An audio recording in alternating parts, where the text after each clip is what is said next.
చిత్ర layout Nagendra గారిని stage నుంచి వచ్చి మాట్లాడొచ్చని కోరుతున్నాను. సురేంద్ర గారికి, సత్యనారాయణ గారికి, మన వేదికల నుంచి అందరికీ నమస్కారాలు తెలియజేస్తూ, వైశ్య వికాసం అంటున్నాం. వికాసానికి గురించి చిన్న ఎగ్జాంపుల్ చెప్తానండి. ఈ మధ్య ఒక ట్రస్ట్ ద్వారా పూర్ పీపుల్ గురించి చేద్దామని, ఒక ట్రస్ట్ ద్వారా వెళ్దామని ఎడ్యుకేషన్ గురించి వెళ్ళాను.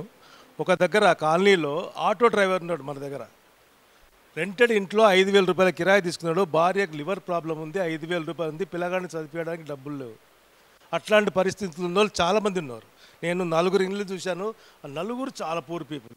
ఎందుకు చెప్తున్నానంటే, ఇప్పుడు ఊళ్ళల్లో మనకు కిరాణా షాపులు లేవు. నిజంగా 30 to 40% పీపుల్ అట్లాంటి వాళ్ళు. సిటీలో మామూలు గుమస్తాగా 10,000 12,000కు పని చేసుకుంటూ జీవితాన్ని గడుపుకునే వాళ్ళు కూడా ఉన్నారు. అట్లాంటి వాళ్ళు మనం ఎంతోమందికి డొనేషన్ చేస్తున్నాం, ఎంతోమందికి ఏదో విధంగా సాయం చేస్తున్నాం. మన వాళ్ళకి ఏం చేస్తున్నాం అనేది కావాలి. దాని గురించి కార్పొరేషన్ కావాలనే ఉద్దేశం పెడుతున్నాము. ఇంకా 10 డిమాండ్స్ కూడా సమంజసమైన డిమాండ్స్. మనం ఎన్నో సేవా కార్యక్రమాలను ఏ పొలిటికల్ పార్టీలా ఉండని, ఎందులో ఉండని, మనకు కావాల్సింది ఏంటంటే మన వైశ్య జాతి ముందులో ఉండాలి. నిజంగా నేను ఆంధ్రాలో పనిచేసిన ఎల్ఐసిలో చీఫ్ మేనేజర్గా ఉన్నప్పుడు అక్కడ ఎలా ఉంటుందంటే, మనకు ఎవరైనా ఒక ఎంటర్ప్రీనర్ ఉన్నారంటే, ఒక ఇండస్ట్రీ స్టార్ట్ చేసిందంటే వాళ్ళ కుటుంబంలో 20 మంది ఎంటర్ప్రీనర్లు వస్తారు. మన దగ్గర అది ఉండదు. మన దగ్గర లేదంటే ఒక వైశ్యుడు మన ముందుకు వచ్చిందంటే వాడు ఒక్కడే ఎట్లా వచ్చిండో ఏమో. ఒక ఛానల్ పెట్టడానికి ఎంత కష్టపడుతున్నారో సత్యనారాయణ గారు నాకు తెలుసు. 2016 నుంచి సత్యనారాయణ గారు తెలుసు. మెడికల్ క్యాంపులలో నేను కూడా సత్యనారాయణ గారితో పార్టిసిపేట్ చేశాను.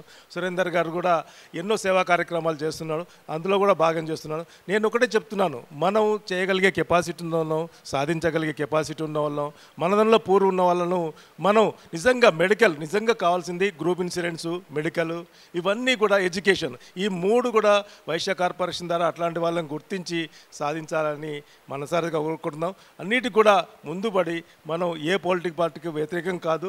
మనం అందరూ మనకు కావాల్సింది మన వైశ్య జాతి సమున్నతి కావాలని. నిజంగా ఇప్పుడు చూస్తున్నాం, ఎక్కడ కానీ ఏ స్టేట్లో కానీ ఒక కమ్యూనిటీ వాళ్ళే 40-50 సీట్స్ తీసుకోగలుగుతున్నారు. మనం 1-2 సీట్లు సాధించడానికి కూడా కష్టపడుతున్నాం. అది కూడా ఒక అడుక్కోవాల్సిన పరిస్థితి ఏర్పడుతుంది. కాబట్టి అది కాకుండా ఉండాలంటే మనలో ఐక్యత ఉండాలి.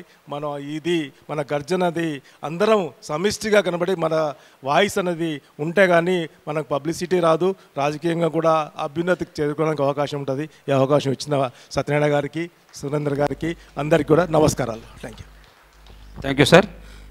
మీరు మీ అనుభవాన్ని క్రోడీకరించి చెప్పారు. కానీ ఈ కార్యక్రమానికి మీరు ఒక రోజు 2 గంటల సమయం కేటాయించి మన రేపు కార్యక్రమం దిగ్విజయడానికి మీ పాత్ర పోషించాలని కోరుతున్నాం. మరి బండారు మోహన్ గారు, అడ్వకేట్ గారు రండి.